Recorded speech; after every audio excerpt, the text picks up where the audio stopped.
साल 1980 जनवरी का महीना, सिल्वर का प्राइस 11 से $50 पहुंच गया था। गोल्ड 200 से 850। हर जगह पागलपन था, अखबारों में हेडलाइंस, टीवी पे एक्सपर्ट सब एक ही चीज बोल रहे थे। You should really invest in silver, which is up $50, and gold, which has seen an $800 increase this year.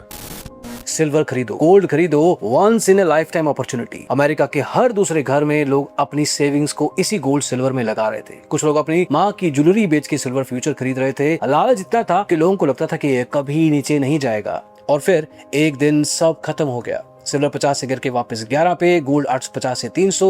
कुछ हफ्तों में 70% क्रैश, हजारों ट्रेडर्स वाइप आउट। कुछ लोगों ने घर खोए, कुछ लोगों ने परिवार, एक इंसान ने, एक ब्रोकर ने तो वॉल स्ट्रीट पे अपनी जान दी थी। उस दिन जब पूरी दुनिया जल रही थी तो एक आदमी अपने घर में बैठा था, चुपचाप। पुरानी स्क्रीन के सामने फोन बज रहा था उसका। उसने उठाया। दूसरी तरफ से आवाज आई, एड, सब गिर रहा है, कुछ करो, मेरा पूरा पैसा। एड ने स्क्रीन पर नजर डाली, फिर बोला, फ्रैंक, मैंने एक हफ्ते पहले ही एग्जिट कर दिया था, सिस्टम ने सिग्नल दे दिया था। क्या मतलब? एग्जिट ले लिया? मतलब मेरा सारा कैपिटल? एड ने कहा, सेफ है, मार्केट गिरने से पहले ही तुम्हारा कैपिटल मार्केट से निकाल लिया था, घबराओ मत। फ्रैंक ने खुशी में फोन काट दिया। एड ने रिसीवर रखा, स्क्रीन देखी, सब कुछ प्लान के मुताबिक था। उसकी धड़कन नॉर्मल थी, हाथ स्टेबल थे, ना कोई पैनिक, ना कोई सेलिब्रेशन। इस आदमी का नाम था एड सेकोटा, और आज से 50 साल पहले उसने एक ऐसी चीज बना ली थी जो आज के 93% ट्रेडर्स के पास नहीं है।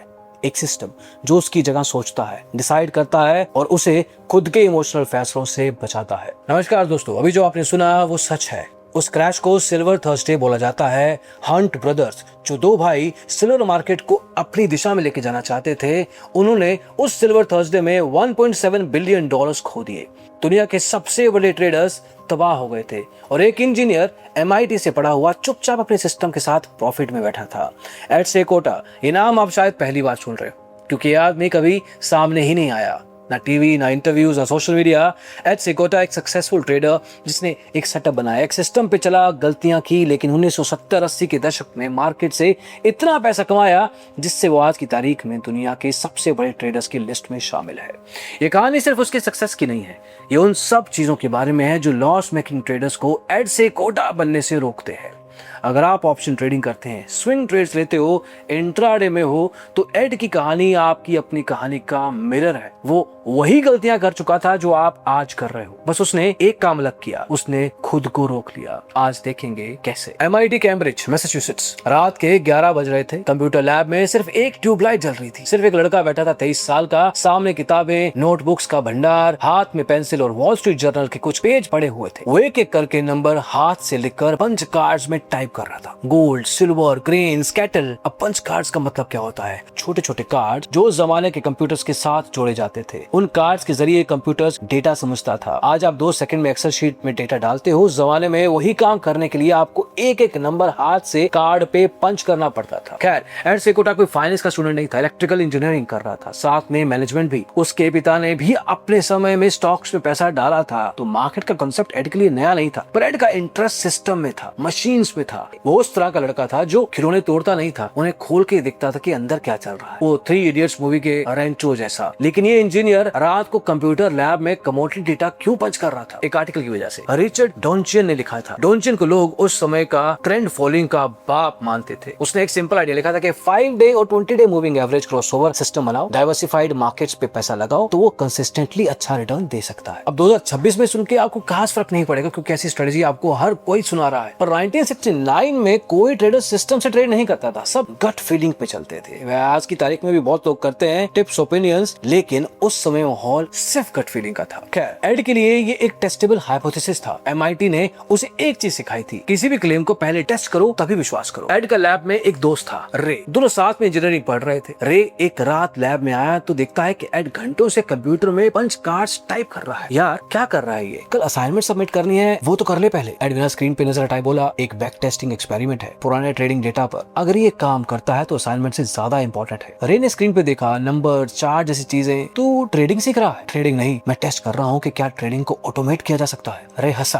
ऑटोमेट? यार ट्रेडिंग तो आर्ट है, फीलिंग होती है, एक्सपीरियंस होता है, मशीन से कैसे होगा? एड ने पहली बार रे की तरफ देखा। फील और एक्सपीरियंस ये तो फैंसी शब्द हैं गैस वर्क के लिए। मैं देखना चाहता हूँ कि क्या रूल्स बेस्ड अप्रोच काम करती है। अगर करती है तो फील की जरूरत ही नहीं। अरे को शायद कुछ समझ नहीं आया। पागल है तू, बोल के चला गया। सुबह 6 बजे लैब का दरवाजा खुला।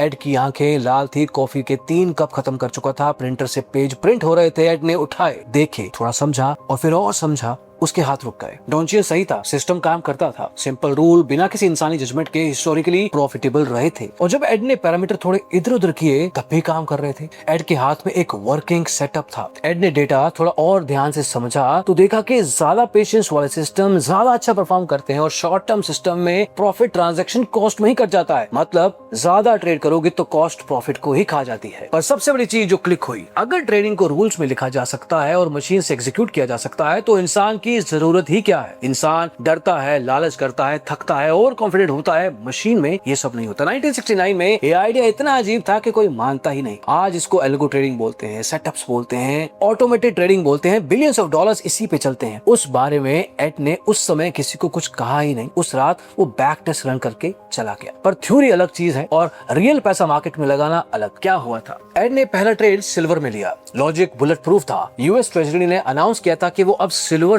सेल नहीं करेंगे। एड ने समझा कि सप्लाई कम होगी, प्राइस ऊपर जाएगा। सिंपल इकोनॉमिक्स, उसने बाय किया। कॉन्फिडेंस पूरा था। ये गैस नहीं था, ये एक लॉजिकल कंक्लूजन था। स्क्रीन पे ग्रीन नंबर्स दिख रहे थे, फिर वो येलो हो गए, फिर रेड, सिल्वर गिर रहा था। एड का दिमाग रेस कर रहा था। ये कैसे? न्यूज तो बुलिश थी। गवर्नमेंट ने अनाउंस किया था ये टेम्परेरी हो सकता है। हाँ, ये टेम्परेरी ही है। रुक जाता। स्क्रीन पे नंबर छोटे होते जा रहे थे। आंखें स्क्रीन पे चिपकी हुई थी, माथे पे पसीना, गला सूख रहा था। अभी सेल करूंगा तो लॉस बुक हो जाएगा, बहुत बड़ा लॉस। और अगर रुका तो शायद वापस आ सकता है। लॉजिक तो सही है मेरा। मार्केट को एक दिन तो लगेगा समझने में कि सप्लाई कम हो रही है। पर मार्केट को एड के लॉजिक से कोई मतलब नहीं था। मार्केट को तो पता ही नहीं था कि एड का पैसा लगा हुआ। मार्केट ने ट्रेजरी की वो न्यूज पहले ही डिस्काउंट कर ली। जब तक एड को खबर मिली, मार्केट्स मूवमेंट अपना काम कर चुकी थी। एड का स्टॉप लॉस हिट हुआ, पैसा गया। Welcome to stock market. Ed चुप था काफी देर, कुछ देर तक नहीं बोला। पर एड ने यहाँ सिर्फ एक गलती नहीं, इसके बाद उसने वो गलती की जो हर ट्रेडर तब करता है जब उसे लगता है कि उसने कुछ सीख लिया है। बैक टेस्ट काम कर रहे थे, डोंचियन के रूल प्रॉफिटेबल थे। तो एड के दिमाग में आया कि सिस्टम अच्छा है, पर अगर मैं अपने इंटेलिजेंस इसमें ऐड कर दूं तो और प्रॉफिट हो सकता है। सिस्टम कहता बाय, एड सोचता नहीं, अभी थोड़ा वेट करता हूं। सिस्टम कहता है एग्जिट, एड सोचता नहीं, अभी और ऊपर जाएगा। रिजल्ट लॉसेस, एक के बाद एक। ट्रेडिंग में कोई कंसिस्टेंसी नहीं, एक ऐसी दिक्कत जो ज्यादातर लॉस मेकिंग ट्रेडर्स फेस करते हैं। एक रात एड डेस्क पे बैठा था। उसके सामने 2 ट्रेडिंग लिस्ट थी। एक वो जिसमें उसने सिस्टम को फॉलो करते हुए ट्रेड्स डाले थे, दूसरी वो जिसमें उसने अपनी इंटेलिजेंस दिखाई थी। दोनों लिस्ट देखकर एड समझ गया। फर्क इतना क्लियर था कि कुछ बोलने की जरूरत ही नहीं थी। उसके लैब की दोस्त रेखा उस रात कॉल आया। उसने पूछा कि कैसा चल रहा है तेरा ट्रेडिंग एक्सपेरिमेंट। एड ने कहा सिस्टम काम करता है, मैं नहीं करता। मतलब जब भी मैंने सिस्टम की बात मानी है तो पैसा बना है। जब मैंने अपना दिमाग लगाने की कोशिश की है तो पैसा गया है। प्रॉब्लम मार्केट में नहीं है, प्रॉब्लम मैं हूँ। अरे हंसा, तो सोल्यूशन क्या है? अपना दिमाग निकाल दे। एड चुपचाप एक सेकंड के लिए रुका और सोचा, हाँ एग्जैक्टली वही। रे को लगा मजाक कर रहा है, पर एड सीरियस था। उसने डिसाइड किया कि अब वो सिस्टम जो बोलेगा वही करेगा। कोई ओपिनियन, कोई गट फीलिंग। इंसान का काम सिर्फ एक है, सिस्टम बनाओ, टेस्ट करो और फिर उससे छेड़ना बंद करो। सुनने में सिंपल लगता है, करना ऑलमोस्ट इम्पॉसिबल। पर क्यों नहीं कर पाता कोई? इसका जवाब आपके दिमाग की वायरिंग में है। अब जब पहली ट्रेड में एड ने सिल्वर बाय किया था, सप्लाई कम होगी, प्राइस बढ़ेगा, उसके दिमाग ने एक कहानी बना ली थी। और जब दिमाग को एक चीज पे विश्वास करता है तो उसके खिलाफ जाने वाली हर इंफॉर्मेशन को रिजेक्ट करता है। इसको कहते हैं कंफर्मेशन बायस। क्या इस एक्सपीरियंस के बाद एड ने वो करना बंद कर दिया जो लॉस मेकिंग ट्रेडर्स लगातार करते हैं। एड ने अपनी गलती मान ली, वो आगे बढ़ा और इस बार उसने सेटअप पे विश्वास करना शुरू कर दिया। अब आज की तारीख में ज्यादातर लोग क्या करते हैं? लोग डीमैट अकाउंट खोलते हैं, ट्रेडिंग अकाउंट में पैसा डालते हैं और सीधा ट्रेड लेना शुरू कर देते हैं। खैर, एड ने सोचा कि मैं अपना नया पैसा लगाने के बजाय इस बार मार्केट से सीख के आऊंगा। एड ने क्या किया? एड ने एक छोटी सी ब्रोकरेज फर्म ज्वाइन की। पहला असाइनमेंट मिला उसको एग्स और ब्रॉयलर्स का मार्केट कवर करना, अंडे और मुर्गियां। यहाँ एड के बगल में बैठा था एक कलीग जिसका नाम था स्टीव। स्टीव एक नेचुरल ट्रेडर था, गट फीलिंग पे ट्रेड करता था, चार्ट पे बैठा पैटर्न ढूंढता रहता था, अच्छा खासा कमा भी लेता था, ऑफिस में पॉपुलर था, लंच पे सबको अपने ट्रेड्स की कहानियां सुनाता था। पहले दिन स्टीव ने एड से हाथ मिलाकर कहा कि वेलकम, तुम तो MIT से आए हो, इंजीनियरिंग बैकग्राउंड। एड ने कहा हाँ, अच्छा, देखो यहाँ इंजीनियरिंग की जरूरत नहीं है, ट्रेडिंग फील्ड का काम है, मार्केट की नब्ज पकड़ो, बाकी सब आ जाता है। एड मुस्कुराया और बोला हाँ जरूर। पहले हफ्ते एड ने ऑब्जर्व किया, स्टीव सुबह आता, चार्ट्स खोलता, 2-3 ट्रेड लेता, कुछ में प्रॉफिट कुछ में लॉस। जब प्रॉफिट होता स्टीव पूरे फ्लोर पे अनाउंस करता, देख लिया कॉपर में $3000 निकाला मैंने आज, फील द फ्लो बॉयज। जब लॉस होता कुछ नहीं बोलता, चुपचाप नेक्स्ट ट्रेड पे चला जाता। एड ने नोटिस किया कि स्टीव के प्रॉफिटेबल ट्रेड के बारे में सबको पता होता है लेकिन लॉस के बारे में किसी को नहीं। पर एड को इन सब चीजों को ऑब्जर्व करने से ज्यादा इंटरेस्ट था डेटा में। वो इसलिए इस फर्म में आया था। फर्म के पास पुरानी प्राइस बुक्स थी, सालों का historical data, gold, silver, grains, cattle, currencies. Ed के लिए गोल्ड माइन था ये। एड का रूटीन बन गया। शाम के 6 बजे सब घर चले जाते, एड वहीं रुक जाता। एक डेस्क, एक लैंप और प्राइस बुक्स। हाथ से नंबर्स निकालता, पंच कार्ड्स में टाइप करता, कंप्यूटर में फीड करता, सुबह तक इंतजार करता। स्टीव एक दिन शाम को जाते जाते रुका और बोला, यार तू फिर से रुक रहा है, क्या करता रहता है सारी रात? हिस्टोरिकल डेटा पे बैक टेस्ट करके देख रहा हूँ, मैकेनिकल रूल्स टेस्ट कर रहा हूँ। मैकेनिकल रूल्स मतलब कंप्यूटर पे ट्रेडिंग करेगा। अगर डेटा कहता है कि रूल्स काम करते हैं तो हाँ, कंप्यूटर से करूंगा। स्टीव ने एड का कंधा थपथपाया। भाई ट्रेडिंग मशीन से नहीं, ये इंसानों का काम है। फील चाहिए, इंस्टिंक्ट चाहिए। तू डेटा में इतना घुसा रहता है, मार्केट का रिदम मिस कर रहा है। एड ने कहा, स्टीव क्या तेरा फील सिर्फ तब काम करता है जब प्रॉफिट में होते हो या जब लॉस होता है तब भी? स्टीव का हाथ एड के कंधों से हट गया। एक सेकंड के लिए कोई कुछ नहीं बोला। फिर स्टीव बोला, चल बाय यार, बहुत एनालिसिस करता है तू। और वो चला गया। कुछ महीनों में एड ने अपना पूरा सिस्टम बिल्ड कर लिया। फ्यूचर्स मार्केट के लिए दुनिया का आर्ग्यूबली पहला fully computerised trading system. Simple, trend शुरू करो तो एंट्री, रिवर्स हो तो एग्जिट, हर ट्रेड में pre defined stop loss, pre defined position size. System काम करने लगा, क्लाइंट्स का पैसा ग्रो होने लगा। पर फिर कुछ अलग हुआ। ऑफिस के फ्लोर पे एड के सिस्टम की बातें होने लगी। मैनेजमेंट ने देखा कि एड का सिस्टम प्रॉफिट तो दे रहा है, लेकिन एक बहुत बड़ी दिक्कत है इसमें। सिस्टम बहुत कम ट्रेड्स ले रहा है। कम ट्रेड्स मतलब कम कमीशन। क्लाइंट्स का प्रॉफिट तो बन रहा है, लेकिन कंपनी का कमीशन तो उतना ही है जितना पहले था। फर्म के हेड मॉरिसन एड के डेस्क पे आता है। एड, सिस्टम अच्छा है पर क्लाइंट ज्यादा एक्टिव होने चाहिए। ट्रेडिंग फ्रीक्वेंसी बढ़ाओ।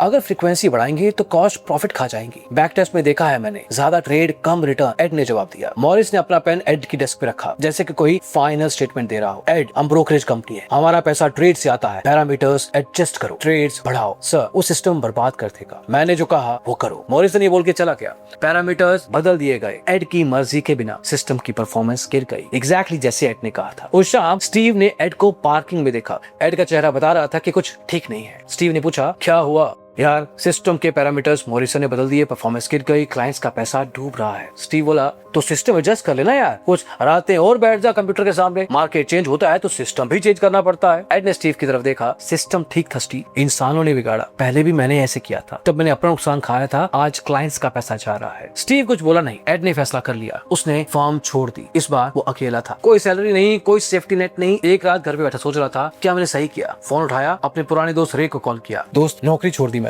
क्या? स्टेबल जॉब छोड़ दी? करना क्या है? अपने सिस्टम से ट्रेड करूंगा, खुद का, अपने रूल से, कोई बीच में नहीं आएगा। एड, ये बहुत बड़ा रिस्क है, अगर काम नहीं करेगा तो क्या करेगा? अरे, मैंने हजारों बैक टेस्ट रन किए हैं, सिस्टम काम करता है, बस कोई इंसान बीच में नहीं आना चाहिए। रे ने कहा कि भाई अगर तुझे लगता है तो कर, आगे बढ़ तू। एड ने सिस्टम बनाया, अपने प्रोफेशनल नेटवर्क में इसके बारे में थोड़ी बहुत बात की। एक पुराना क्लाइंट वापस आया, सिर्फ $5000 लेके। आज के करीब 30-40 लाख समझो। एड ने वो पैसा लिया, सिस्टम ऑन किया और वो खुद रास्ते से हट गया। सिस्टम ने कहा गोल्ड में बाय, एड ने बाय किया। सिल्वर में एंट्री तो ले ली। ग्रेन्स में कोई सिग्नल नहीं दिया, कुछ नहीं किया। एग्जिट कहा तो एग्जिट ले लिया, चाहे प्रॉफिट हो या लॉस। कोई फीलिंग नहीं रखी। किसी दिन $200 का प्रॉफिट, किसी दिन $150 का नुकसान, किसी दिन कुछ नहीं करना। और वो दिन सबसे मुश्किल थे। एड ने रे को फिर से फोन लगाया। यार 3 दिन हो गए, सिस्टम से एक ट्रेड नहीं आया है। मार्केट चल रही है, प्राइस मूव हो रहे हैं, पर सिस्टम कह रहा है कुछ मत करो। रे ने कहा, अरे यार तेरा पैसा है, तू ट्रेड ले, क्या सिस्टम के भरोसे बैठा है? नहीं, रूल है, पर स्क्रीन के सामने बैठना और कुछ ना करना ये बहुत मुश्किल है। लग रहा है मैं कुछ मिस कर रहा हूँ। मार्केट में तो पैसा कोई ना कोई बना ही रहा होगा। रे ने कहा, अच्छा सुन, मेरे पड़ोसी का यार नुकसान हो गया। उसने पिछले महीने घर खरीदा, एक हफ्ते में पता लगा कि पूरे घर में टर्माइट है। मैंने पूछा कि इंस्पेक्शन नहीं करवाई तो बोला डीलर ने कहा था कि जल्दी से जल्दी साइन करो तो डील चली जाएगी। बिना सोचे समझे उसने बाय कर लिया। 2 लाख रुपए का बिल आ गया है। एड चुप हो गया। हेलो एड, सुन रहा है? हाँ चल मैं बाद में बात करता हूँ। एड ने फोन रखा, स्क्रीन देखी, सिस्टम में कोई सिग्नल नहीं था। एड ने सोचा कि डीलर ने अर्जेंसी क्रिएट की, पड़ोसी ने बेचैन होकर बाय कर लिया, नुकसान हो गया। अरे मैं भी तो यही करने वाला था, बेचैन हो गया, बिना सिग्नल के ट्रेड ले रहा था। मार्केट भी तो वही करता है। लगता है सामने ट्रेड है, लगता है मिस हो रहा है, लगता कोई और ले लेगा, पर मिस तो कुछ हुआ ही नहीं। सिस्टम को सिग्नल नहीं मिलता मतलब सिग्नल है ही नहीं। उसने स्क्रीन देखी, पहली बार कोई ट्रेड ना लेना उसको ठीक लग रहा था। इस सिस्टम और साइकोलॉजी के साथ एड ने मार्केट में अगले 12-13 साल काम किया। मार्केट में मैसिव ट्रेंड आए। 1979 में सिल्वर 11 से 50, गोल्ड 200 से 850। एड का सेटअप सही समय पे ट्रेड एंटर होल्ड एग्जिट करवा रहा था। पैसा कंपाउंड भी हो रहा था। और जब 1980 में उस क्रैश के पहले हफ्ते में एड अपना पैसा पहला निकाल चुका था, यह भी सिस्टम ने कहा था। रिजल्ट $5000 से शुरू हुआ वो करियर 12-13 साल में $15 मिलियन तक पहुंच गया। 2,50,000% रिटर्न एनुअल कंपाउंड करेंगे तो रफली 60% हर साल फीस काटने के बाद। कुछ लोग आज की तारीख में ऑप्शंस में 2x करना चाहते हैं, मतलब दिन का 200%। एड ने साल का 60% बनाया और वो 60% साल तक कंपाउंड होता रहा, चुपचाप, सिर्फ मेहनत और कंसिस्टेंसी से। और एड मार्केट में रुक ही इसलिए पाया क्योंकि उसके पास कैपिटल मौजूद रहा। एड ने रिस्क मैनेजमेंट के लिए एक ऐसा रूल बनाया जो उसने कभी नहीं तोड़ा, और इस सक्सेस के पीछे उसी एक रूल का बहुत बड़ा हाथ था। क्या था वो रूल? रूल सिंपल था, हर ट्रेड में अकाउंट के 1% से ज्यादा रिस्क नहीं लेना, कभी नहीं। 1 लाख का अकाउंट है, मैक्सिमम लॉस 1000 रुपए पर ट्रेड। आप सोचोगे 1000 में क्या होगा, और यही प्रॉब्लम है। आप हर ट्रेड से पैसा बनाना चाहते हो, एड हर ट्रेड से सिर्फ सर्वाइव करना चाहता था। 1% रिस्क पे 20 लगातार लॉस हो भी जाए, जो कि बहुत कम चांस है, लेकिन अगर ऐसा हो भी तो पूरे अकाउंट का सिर्फ 18% वैल्यू ही जाएगा। लेकिन अगर आप 10% रिस्क पे 5 लॉस भी लेते हो तो आपका आधे से ज्यादा अकाउंट खत्म हो चुका। रूल सिंपल है, फॉलो बहुत कम लोग कर पाते हैं। लेकिन एड का एक और कंसेप्ट था, हीट, पोर्टफोलियो का टोटल लाइव रिस्क, सारे ओपन ट्रेड्स का कंबाइंड पोटेंशियल लॉस।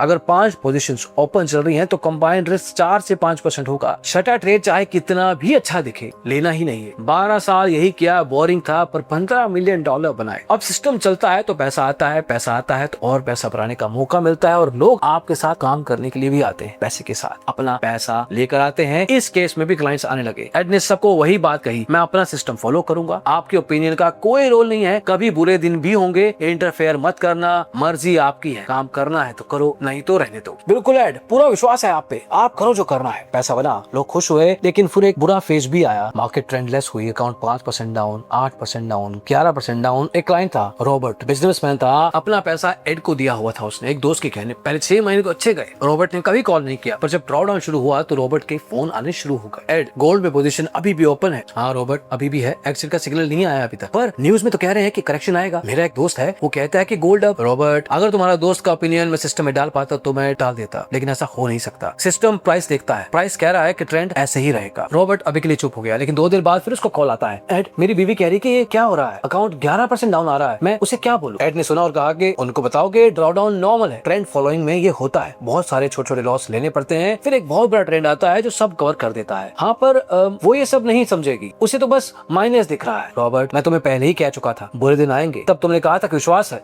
हाँ एड, मैंने कहा था। ये बोल के रॉबर्ट ने फोन काट दिया, लेकिन तीसरी कॉल फिर फ्राइडे को आई। एड, मुझे अपना पैसा चाहिए, सारा विड्रॉ कर दो। एड ने लंबी सांस ली। रॉबर्ट, तुम्हें फोर्स नहीं करूंगा, पर मैं क्लियरली कह रहा हूँ, सिस्टम अभी एक्सिट नहीं बोल रहा, तुम अभी निकालते हो तो बड़ा लॉस भी होगा और एक बड़ा मूव मिस कर सकते हो। एड, मेरी बीवी 3 दिन से मेरे से बात नहीं कर रही, उसे लगता है कि मैंने सारा पैसा डुबा दिया है, मुझे ये स्ट्रेस नहीं चाहिए। एड ने कहा, समझता हूँ, प्रोसेस कर देता हूँ विड्रॉ। रॉबर्ट का पैसा निकल गया। 3 हफ्ते बाद गोल्ड में ब्रेकआउट हुआ, बढ़ा 1 महीने में 40% ऊपर। जो क्लाइंट्स रुके हुए थे उनके अकाउंट्स ऑल टाइम हाई पे पहुंच गए। रॉबर्ट ने 2 हफ्ते बाद एड को फिर कॉल किया। आवाज इस बार काफी अलग थी। एड, वो जो मूव आया था गोल्ड में, अगर मैं रुका होता तो। एड चुप रहा 1 सेकंड, फिर बोला, हाँ रॉबर्ट, $2 लाख कमाते तो। रॉबर्ट ने कुछ नहीं कहा, फोन काट दिया। एड ने सोचा, सिस्टम काम करता है, लोग नहीं। एड ने अपने सेटअप और स्ट्रॉन्ग साइकोलॉजी के साथ खुद का और अपने क्लाइंट्स का पैसा मार्केट में अच्छे रिटर्न के साथ निकाले। लेकिन एक बात समझो, आज की तारीख में बहुत से लोग ऐसी बातें करके आपको आपका पैसा उनके सिस्टम में लगाने के लिए बहलाएंगे। उनका कोई सिस्टम सेटअप सॉफ्टवेयर बोल के अट्रैक्ट करेंगे, लेकिन अगर उसके पास सेबी का PMS लाइसेंस नहीं है तो 100% आपको बेवकूफ बना रहा है। इस कहानी को सिर्फ एक inspiration from psychology and setup ही लें, किसी को अपना पैसा बनाने के लिए मत दें। अब जब ये सब हो रहा था तो स्टीव ने भी अपनी ट्रेडिंग शुरू कर दी थी। स्टीव वही जो कलीग था फर्म, ब्रोकिंग फर्म में, अपने पैसे से ट्रेडिंग कर रहा था गट फीलिंग से। स्टीव ने भी सिल्वर में हैवी पोजीशन ले ली थी। एड से बात होती थी उसकी कभी कभी फोन पे। एड, सिल्वर 48 पे चल रहा है, मैं 35 में घुसा था, देखा फील काम करता है। एड ने कहा कि देख यार, मेरा सिस्टम भी सिल्वर में है, पर मेरा सिस्टम ये बोल रहा है कि ट्रेलिंग स्टॉप लॉस बहुत क्लोज आ चुका है, कोई भी रिवर्सल सिग्नल आया तो मैं तो बाहर हो जाऊंगा। बाहर? पागल है क्या, ये 60 तक जाएगा, 70 जाएगा। हंट ब्रदर्स इतने बड़े ब्रोकिंग हाउस, इतना बड़ा इन्वेस्टमेंट फर्म है, इसको 100 तक लेके जाएंगे। स्टीव, सिस्टम को प्रेडिक्शन से मतलब नहीं, प्राइस से मतलब है। एड ने कहा, छोड़ यार तेरा सिस्टम, इस बार फील सही है। स्टीव ये बोल के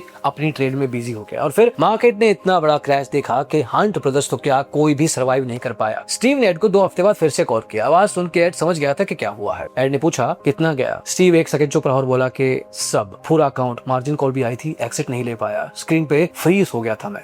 एड कुछ नहीं बोला, लेकिन स्टीव ने कहा तुझे पता है कि सबसे बुरी बात क्या है? स्टीव, मैंने भी शुरू में अपने सिस्टम की नहीं सुनी थी, तब मेरा भी नुकसान हुआ था। तो फर्क क्या है? तेरे सेटअप में और मेरे फील्ड में नुकसान तो होता ही है। फर्क ये है कि मैंने एक दिन डिसाइड कर लिया था कि मैं अपनी नहीं सुनूंगा, सिस्टम की सुनूंगा। तू अभी भी अपनी सुन रहा है। दोनों ने फोन रख दिया। एड सोचने लगा कि आखिर इंसान के अंदर ऐसा क्या है जो उसको उसके खिलाफ ही कर देता है। इस बात का जवाब खैर एड अपनी ट्रेडिंग से दे चुका था। यहीं पे आता है स्टॉक पाठशाला का मेंटरशिप प्रोग्राम, जहाँ पे एक वेरीफाइड मेंटर आपके साथ 15 से 20 सेशन 1-to-1 एक करके डिस्कस करता है, आपके सेटअप को समझता है, आपकी गलतियों को देखता है, उसके बाद उसको बेहतर करने की कोशिश करता है ताकि आप वही गलतियां ना करें। इसके बारे में और जानना है तो स्टॉक पाठशाला की काउंसलिंग आज बुक करें। डिस्क्रिप्शन में आपको लिंक मिल जाएगा, पिन कमेंट में भी, क्योंकि स्टीव बन के तो शायद आप ज्यादा देर तक ट्रेडिंग में नहीं सर्वाइव कर पाएंगे। खैर समय आगे बढ़ा। 1989 में जैक श्वेगर अपनी किताब लिख रहे थे मार्केट विजर्ड्स, जो शायद आपने भी पढ़ी होगी। दुनिया के बड़े बड़े ट्रेडर्स का इंटरव्यू आया उसमें। लेकिन जब जैक इस किताब को लिख रहे थे तो उनके जहन में जो ट्रेडर्स सबसे पहले आए उसमें Paul Tudor, Bruce Kovner, Richard Dennis तो थे ही, लेकिन एक नाम और चढ़ा। श्वेगर ने एड को एक लेटर लिखा। एड ने कोई जवाब नहीं दिया। दूसरा लेटर लिखा, कोई रिस्पॉन्स नहीं आया। तीसरा लेटर लिखा तो उन्होंने कहा कि मिस्टर सेकोटा, मैं आपके ट्रैक रिकॉर्ड के बारे में जानता हूँ, अगर लोग बताते हैं वो सही है तो पूरी दुनिया को आपकी कहानी पता होनी चाहिए। एड ने इस बार जवाब दिया, कहा कि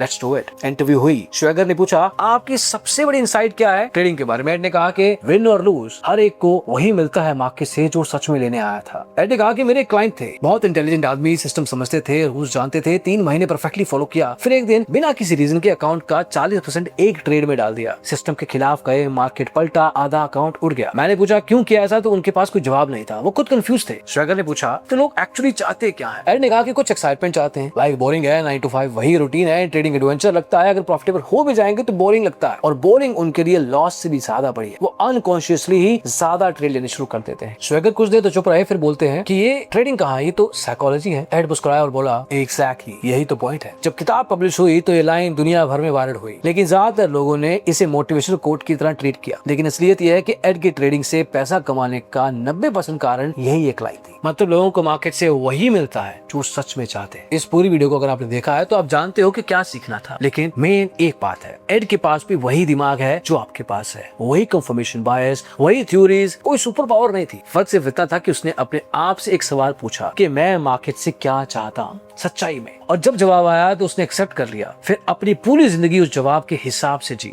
आप वही सवाल खुद से पूछना और सच्चा जवाब ही देना। अगर पैसा चाहिए तो बिहेव भी वैसे करो, सिस्टम बनाओ, टेस्ट करो, सेटअप से काम करो, रिस्क मैनेज करो, दिमाग को रास्ते से हटाओ। बोरिंग होगा पर काम करेगा। अगर कुछ और चाहिए, एक्साइटमेंट, वैलिडेशन, दूसरों को दिखाना है, एस्केप चाहिए, अच्छा नहीं लग रहा, समझ नहीं आ रहा, तो वो भी ठीक है, पर खुद से झूठ मत बोलो। क्योंकि एड की एक बात आपको हमेशा ध्यान रखनी है, मार्केट आपको वही देगा जो आप सच में मांगना चाहते हो, चाहे वो प्रॉफिट हो या तबाही। सोच समझ के मांगना। ये जो स्टीव है, क्या इस स्टीव से आप रिलेट कर पा रहे हो? आपको लगता है कि आप भी गट फीलिंग से ट्रेड करते हो, एंटर कर जाते हो, पता नहीं क्यों करते हो, एंटर करने के बाद एग्जिट का पता नहीं कि कब करना है, क्योंकि आपका सेटअप कहीं पे है ही नहीं, और है भी तो आप उसको फॉलो नहीं करते क्योंकि आपके पास साइकोलॉजी की कमी है। साइकोलॉजी है भी तो वहां पे हमेशा फॉलो नहीं कर पाते। तो अगर आप स्टीव से एड की जर्नी की तरफ जाना चाहते हो तो जो अभी तक सीखा है, समझने की कोशिश की है, उसको छोड़ना होगा, क्योंकि वो काम तो नहीं कर रहा। खैर, एड की कहानी तो यही खत्म होती है, लेकिन आपकी कहानी आज भी चल रही है। ये कहानी स्टीव की तरफ ना चली जाए तो आपको स्टॉक पाठशाला की तरफ जाना है। वो जाना कैसे है उसके बारे में डिटेल आपको डिस्क्रिप्शन में मिल जाएंगी, लिंक पे क्लिक करो, डिटेल दीजिए, वो विल कॉल यू बैक। और एड के जैसे और ट्रेडर्स के बारे में समझना है, सीखना है, जानना है कि वो अपनी जिंदगी में सक्सेसफुल क्यों थे और लॉस मेकिंग ट्रेडर से, कंसिस्टेंटली लॉस मेकिंग ट्रेडर से अलग कैसे थे। इस वीडियो को 10,000 लाइक्स दीजिए। We will keep on bringing more stories like this। अभी इस वीडियो में इतना ही। Thank you so much. Bye bye.